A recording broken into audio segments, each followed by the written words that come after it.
Father Almighty, and eternal God, and graciously send your holy angels from heaven to watch over, to cherish, protect, abide with you, and only dwell in this house. Grant this to Christ our Lord. Salamatan natin natin ng Diyos sapagkat pinagpala ang pamilya ito na meron silang bahay sa siya. Ito ang unang bahay sa araw na ito. Pero pili ko na ganito, ang bahay ang binibinisyonan mo. Patuloy ang grasya ng Diyos sa mga Pilipino. Kasi itong bansa nito, nagpaala ko, wala akong earthquake, wala akong tsunami, natural calamity, dito ko nag-uunlad ng mga tao. I'm very happy kasi ito yung contribution natin to bring God into our life, kaya tayo pinagpapala. The bond that unites us is a virtuous life, mutual concern, kindness, humility, gentleness, patience, and one word, love. The family is a gift from God which we obtain through prayer. The secret of our home is to put Christ into every event of our lives. Whatever you do, do all in the name of Jesus. We shall now pray to call down God's blessing on the house. We pray to the Lord our God. He may bless you, give you peace, that all inhabitants be protected from the danger of the evil one, worldly attractions, and personal egoism. Let us pray to the Lord. Our response, Lord have mercy. Repeat. Lord have mercy. We may enjoy domestic peace, harmony, and happiness. Let us pray to the Lord. Lord have mercy. Evil spirits be kept away from the house. We pray to the Lord.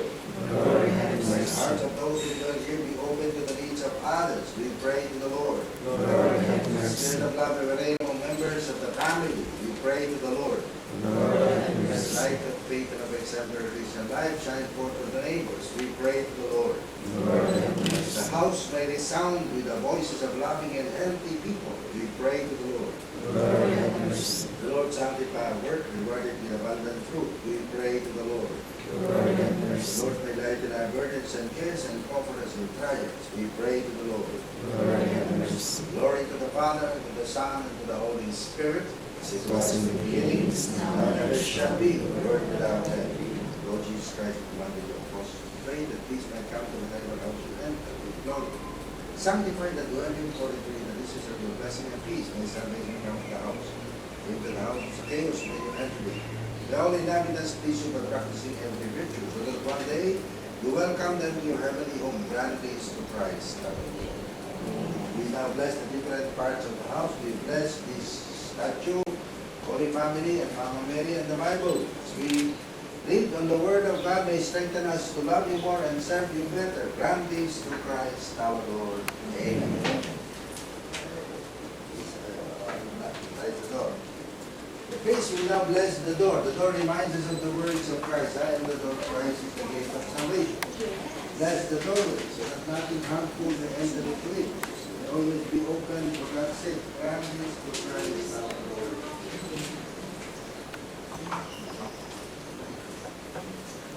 Ano to dadalhin ko to, Carlo? Natutiklop pa to, Carlo? Bless this group and we will welcome all our guests. Strengthen us to love you with our sincere heart and mind. Grant this to Christ our Lord. Amen. So, saan ang kwarto ng mga bata? No, pasok. Pasok kwarto nyo.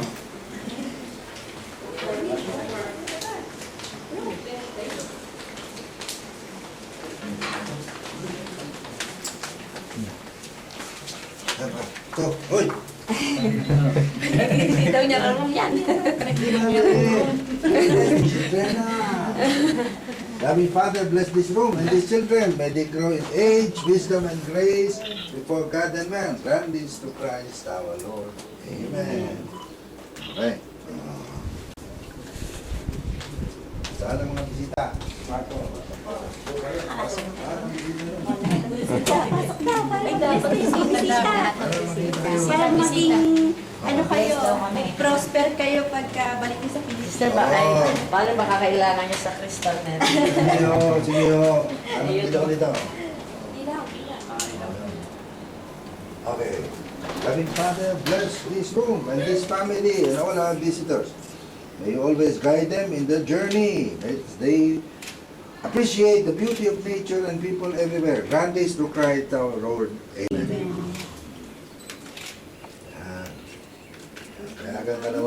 tatay mo. Bakit ka na? Oo. Pag natunaw kayo, di ba? Wala. Dito yung family. Dito muna yung family. So, yung Family lang muna. Family. Family muna, bago yung bisita. Okay. Family. Pasok. Carla. Okay. Loving Father, bless this room and this family. Strengthen them in their love for one another. Grant this through Christ our Lord. Amen. Ito, sana matuto ka ng Chinese, ha? Hindi mo, ha? O, ngayon, lahat kayo, doon. Pasok. Pasok kayo lahat, doon. Para makita niyo yung kwarto nila. Kasi pumunta kayo dito, para makita yung room. Ayan. Pagbalik niyo ulit dito, nasa condo na sila.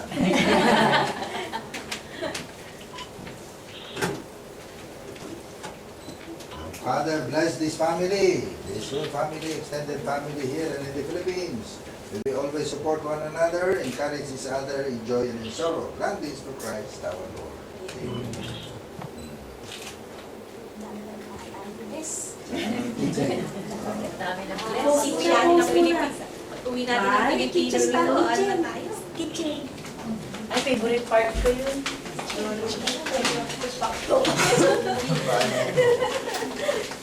Ito, dapat atomic bomb room. Ako, bomb shell. Kaya bomb shelter yun. Kaya lang,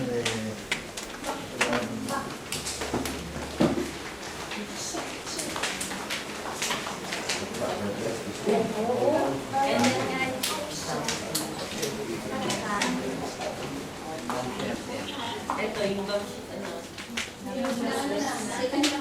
Namatay na. Sila mo dyan. Let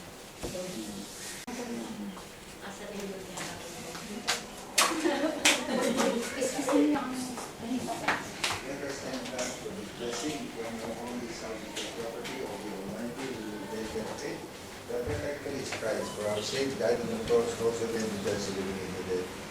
May the good Lord give his God all of you who come to the celebration. The Lord be with you. Yes. The Almighty God bless you all, the Father, the Son, and the Holy Spirit.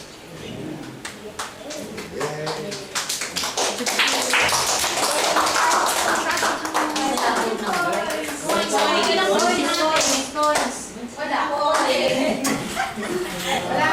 Pag nakuha akin na, sabi na, siyempre.